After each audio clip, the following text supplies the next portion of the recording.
세계에는 정말 여러 가지 괴담이 많이 있습니다.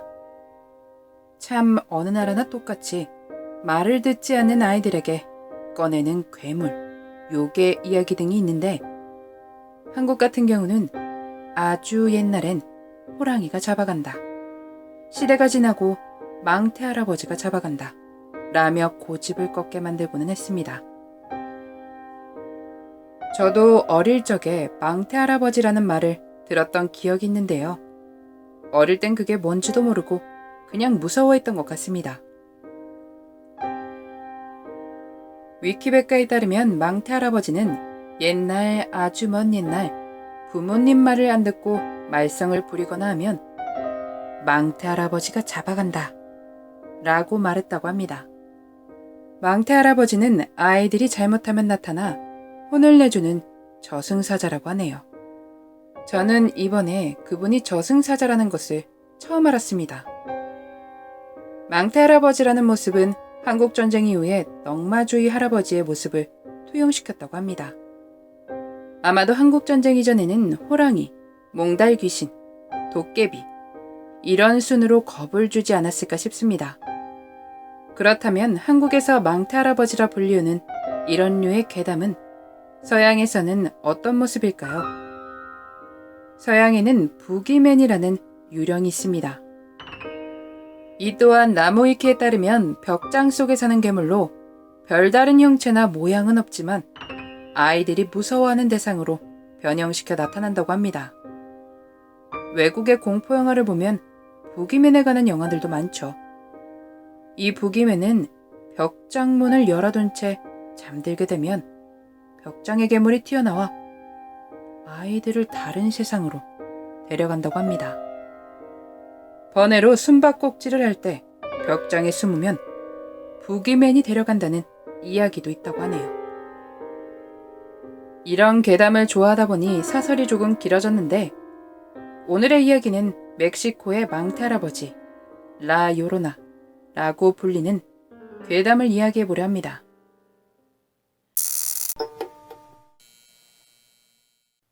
라 요로나 괴담은 옛날 옛적부터 내려오는 멕시코판 망태 할아버지 또는 부기맨이 아닐까 합니다. 아이들에게 겁을 줄 때 이야기해주고는 하는데 그만큼 그녀의 전설은 무섭습니다. 그녀의 이야기는 몇 가지 버전이 있는 것 같습니다. 마치 동네마다 이야기가 다르듯 조금씩 다르다고 하네요. 언제부터 내려오는 이야기인지는 전해지는 바가 없지만 라 요로나라는 멕시코 민요에서 왔다는 이야기가 있습니다. 영화 코코에서도 라 요로나라는 노래가 나오죠. 옛날 마리아라는 여자가 부유한 남성으로부터 사랑을 받았고 그만큼 많은 선물도 함께 받았었습니다. 그렇게 두 사람은 결혼을 하는데 신혼생활 동안 부부는 행복했습니다. 그러나 마리아가 자녀를 낳고 외모가 변하기 시작하며 남편은 더 이상 아내를 돌보지 않고 자신과 맞는 부유한 여성에게 눈을 돌렸습니다. 그러며 집에서 보내는 시간 또한 자연스럽게 줄어들었으며 가끔 집에 들어오더라도 자녀들만 신경 쓰고 자신은 신경 쓰지 않는 남편에게 마리아는 너무 슬펐고 화가 났습니다. 그러던 어느 날 마리아는 아이들과 저녁 산책을 하다가 남편이 다른 여성과 함께 있는 것을 보고 맙니다. 남편은 부인과 자녀들에게 다가와 아내는 싹 무시하고 아이들과만 이야기를 나눈 뒤 마차에 올라 그 자리를 떠났습니다. 남편의 태도에 그녀는 분노하고 또 분노하다 자녀들에게 생각지도 못한 행동을 해버리고 맙니다. 이내 정신을 차린 그녀는 후회의 눈물을 흘리며 울부짖었습니다. 그렇게 식음을 전폐하고 흰 원피스를 입은 그녀는 강둑을 돌아다니며 아이들을 찾아 울었고 점점 빼빼 말라갔습니다. 그러다 결국 그녀는 강둑 근처에서 사망하고 말았습니다. 그녀가 사망하고 얼마 뒤부터 산타페 강 근처에서 밤만 되면 그녀의 유령이 나타나기 시작했습니다. 마리아는 울부짖었고 그것은 밤의 저주가 됩니다. 그녀의 이야기가 일파만파 퍼지자 사람들은 밤에 나가는 것을 두려워했습니다. 울부짖는 그녀를 사람들은 더 이상 마리아라 부르지 않고 라 요로나, 우는 여인이라고 불렀습니다. 이 이야기에서 그녀의 사망 후에 대해 또 다른 버전이 있는데 그렇게 후회의 눈물을 흘리며 아이들을 찾던 마리아는 사망하고 하늘로 올라가게 됐지만 하늘의 문에서 그녀를 거부했습니다. 자신이 놓아버린 아이들을 찾을 때까지 말입니다. 그렇게 그녀는 아이들을 찾아 헤매이게 됐고 많은 사람들에게 라 요로나라고 불리며 우는 여자라는 전설이 만들어지게 됐습니다. 또 다른 이야기. 마리아라고 불리우는 농가에서 태어난 여성이 있었습니다. 그녀는 굉장히 아름다웠고 지역 사람들에게 관심을 한 몸에 받았다고 합니다. 마리아와 데이트하고 싶어하는 사람들이 많았지만 그녀에겐 2명의 자녀가 있었기에 밤에는 시간을 내기가 어려웠습니다. 그렇다고 아예 밖에 나가지 않은 것은 아니었는데 종종 밤에 데이트를 즐겼습니다. 그러던 어느 날 그녀의 아이들이 강에서 사망한 채 발견됩니다. 어떤 이들은 사고라 말했고 어떤 이들은 마리아를 의심했습니다. 뒤에는 다른 이야기와 비슷합니다. 죄책감을 느낀 마리아가 아이들을 찾는다는 그런 내용이죠. 이야기가 조금씩 다르지만 생김새나 행동은 거의 비슷합니다. 키가 크고 마른 몸에 검은색 긴 머리카락, 흰 가운 혹은 검은색 원피스를 입고 있으며 흐느끼듯 울며 잃어버린 아이들을 찾아다닌다고 합니다.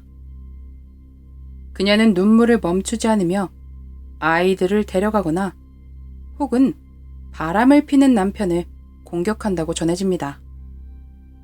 그녀는 망설임이 없고 자비 또한 없는데 주로 아이들을 노리는가 봅니다. 우는 여자를 목격했던 어떤 이에 따르면 자신과 가족이 개울가를 걷는데 키가 크고 마른 여자가 개울을 따라 걷는 것을 목격하게 됩니다. 가만히 지켜보다 보니 그건 걷는 것이 아니라 물 위를 떠다니고 있었습니다. 그녀는 그렇게 언덕 위를 지나 사라졌고 그녀가 지나간 길을 확인하지만 발자국 같은 것은 없었습니다. 가족은 의심할 여지 없이 그녀가 라 요로나라고 믿었습니다. 그 밖에도 계단에서 들리는 울음소리와 눈에 보이지 않는 손을 느꼈다는 사람들도 있었습니다.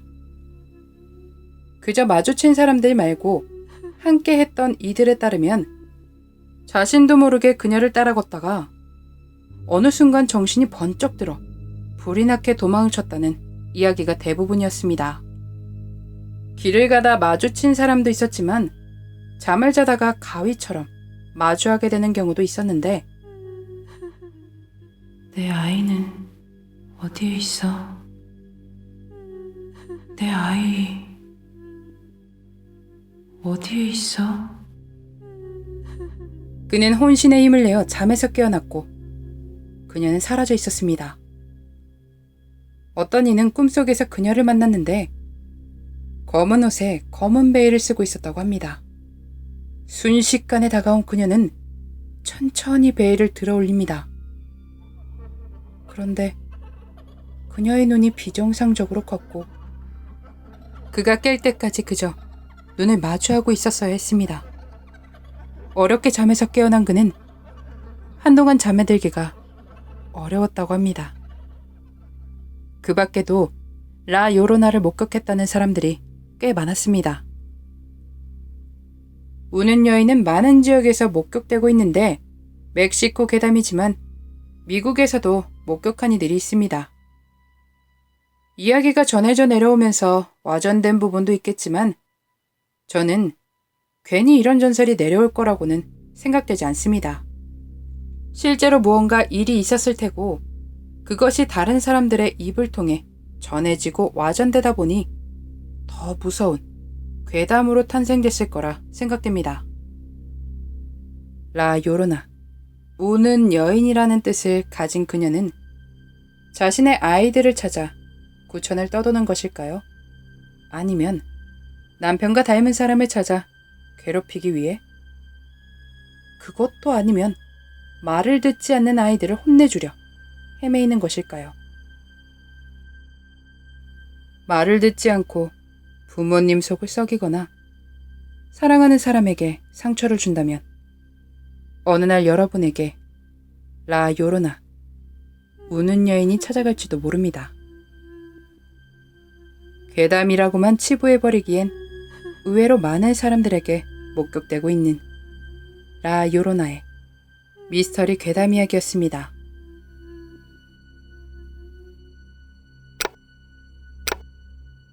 마지막까지 시청해주셔서 감사합니다. 좋아요와 구독은 저에게 큰 힘을 줍니다. 오늘 하루도 수고하셨습니다. 좋은 밤 보내세요.